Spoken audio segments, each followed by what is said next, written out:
And verse 4. Let me ask you this question. What is sin?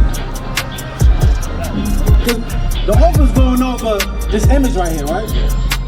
And this image right here has been forced upon us during slavery. Now, we're talking to the brother, he's asking, yo, where did hatred come from? Where did violence come from? Guess what? This image right here promotes hatred. This image right here promotes violence. This right here promotes sin. So now we have to find out what is sin.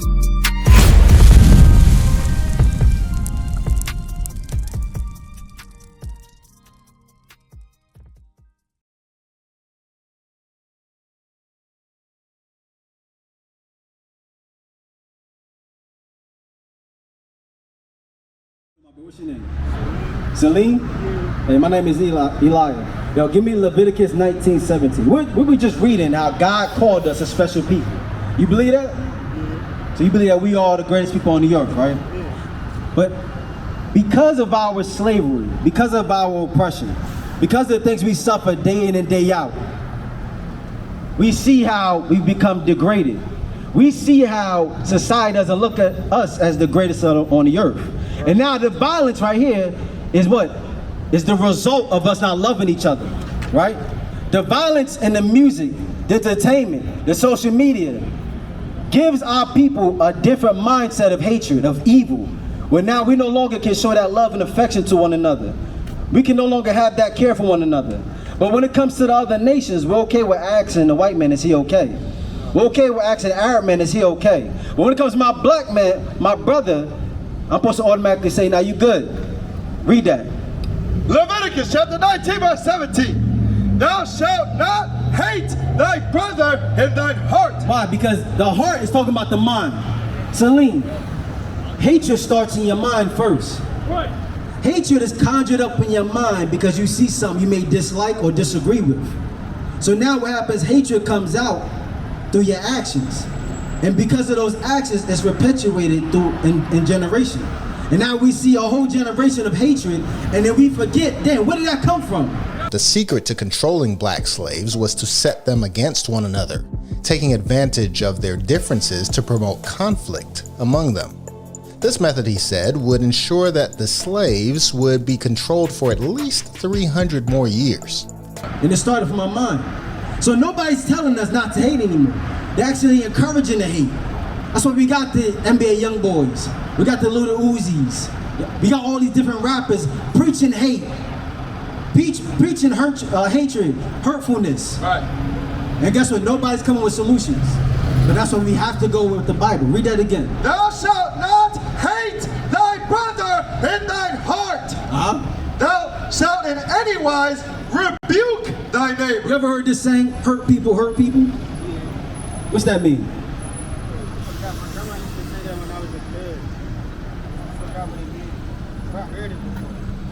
Because if you're hurt already, right, and nobody's helping you mold, nobody's helping you heal, you're gonna hurt the next person, and the next hurt person goes and hurt the next hurt person, and it's gonna perpetuate.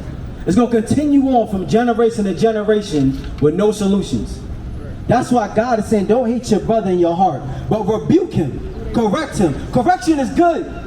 Correction is needed because correction means I love you and I want to see better for you. If I do not correct you, that means I hate you.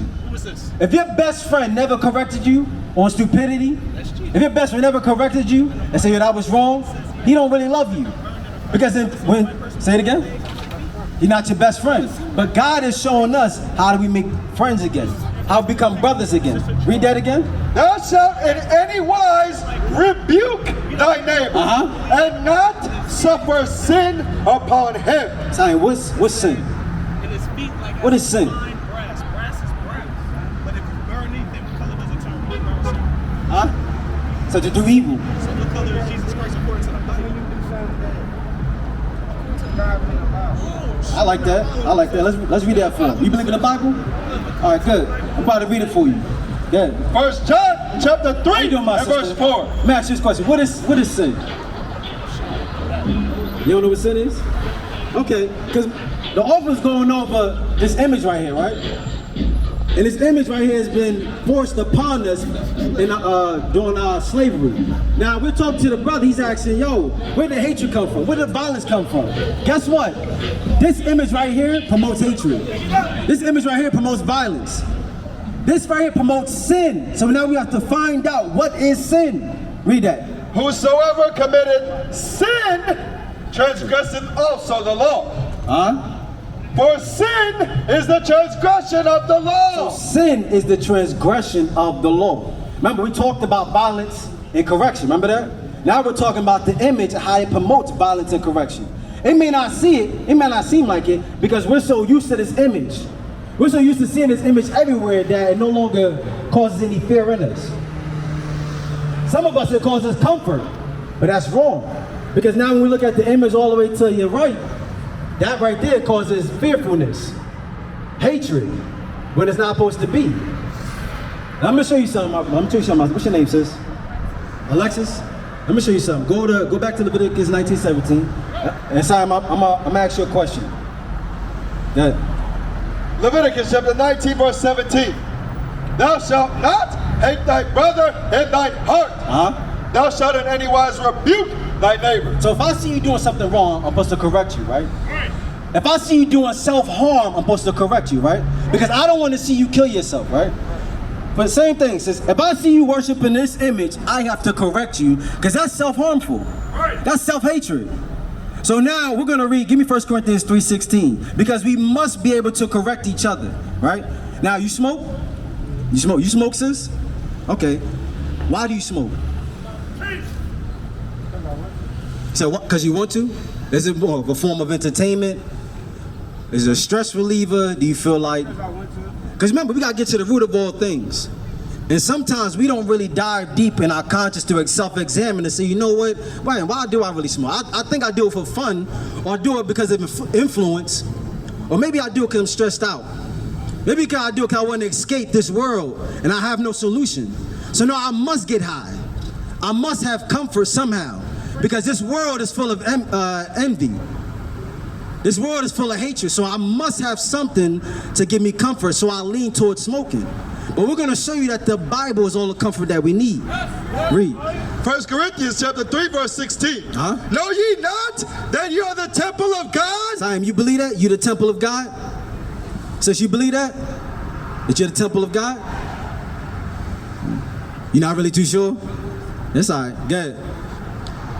And that the Spirit of God dwelleth in you. So look at this. The Spirit of God, so he dwells in us. If Christ's Spirit dwells in us, you think he wants to inhale smoke? You think he wants to see us fornicate? You think he wants to see us worship a false god? Right. No. Read.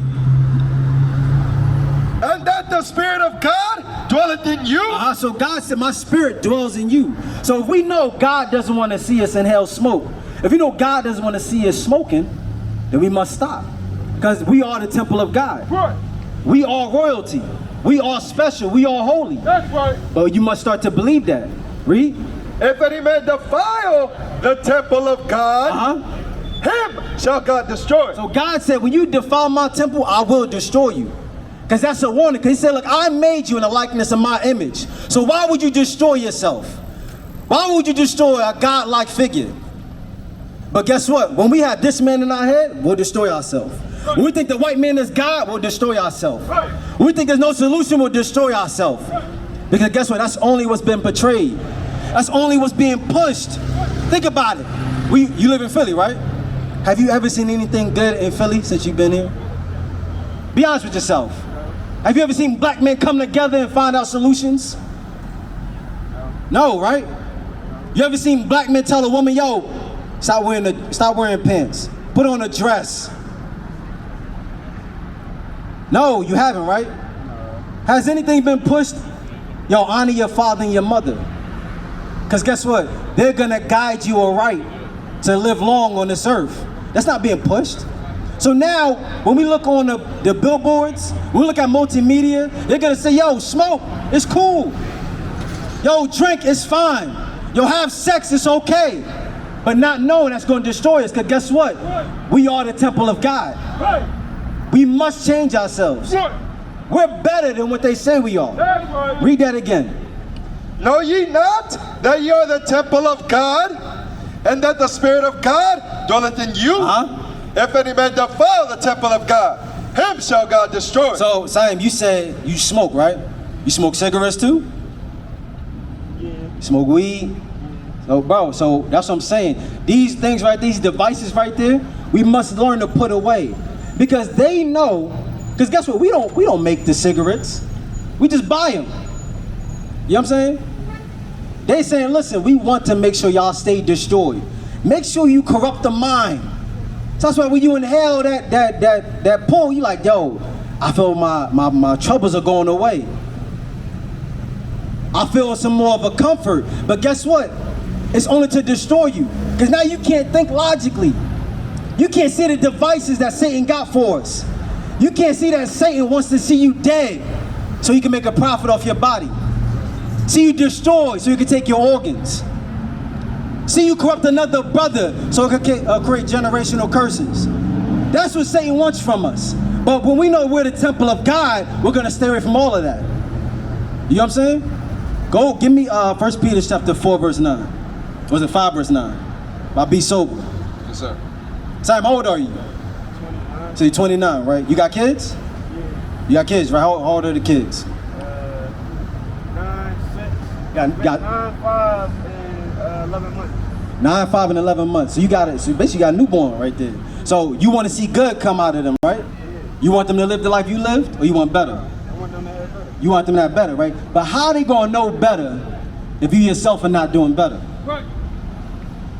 Better don't come out of thin air. Better is taught. Right. Better is learned. That's a learned behavior, better. But if you're not doing better, they're gonna follow right what dad doing. If dad smoke, guess what I'm gonna do? I'm gonna smoke. If dad mess with different women, guess what I'm gonna do? I mess with different women. But guess what? When I get older and my troubles start and my problems occur, guess what I'm gonna blame? I'm gonna blame my dad. I follow you. You was my leader. You was my help. And you led me down a destructive path. And guess what? We always hold on to that. Bring it out. We need that comfort of the scriptures. That's what we say. You say you believe in the Bible. We need the comfort of the scriptures. Right. We need to learn who we are according to the Bible. Why is this happening? And how can we fix it? Give me that. 1 Peter chapter 5, verse 8. Yep. Be sober, be vigilant, because your adversary, the devil, as a roaring lion, walketh about, seeking whom he may devour. Our adversaries searching for us, seeking us. They're inside our communities, inside our mind. Right. They don't want you to know. But guess what, Saeed? Will you see yourself on this sign? Because guess what? The devil ain't gonna tell you this. Your adversary not gonna tell you this. Will you see yourself on this sign? Say Judah, right? You know what Judah means? Judah is a blessing called, this means God's praise. We're the praise of God. That's right. You gotta say that with glory. I'm the praise of God. That's right. That's what Judah means. Right. Guess what? What does American black mean? What's that mean? What meaning does that have? What blessing does that have? You said Judah, God's praise. That's a blessing. I want the praise of God on me. I'm gonna call myself American black. What blessing is that? There is none. That's a curse. That's a curse. When you said Judah, that was a blessing. When you said American black, that was a curse. Guess what? Your adversary, the devil, changed your name from Judah to American black. He would never tell you that you're one of the 12 tribes of Israel. Because what? He doesn't want to see you succeed.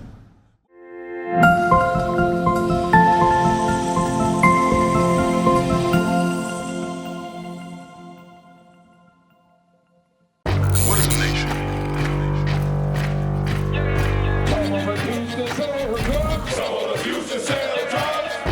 Nation is men leading by example.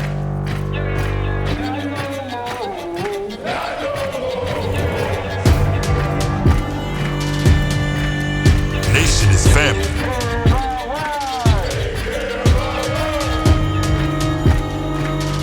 Nation is community. Nation is children with role models.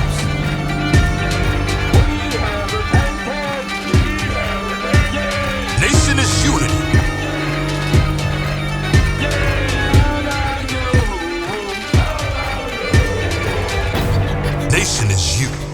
And finally, my brethren, be strong.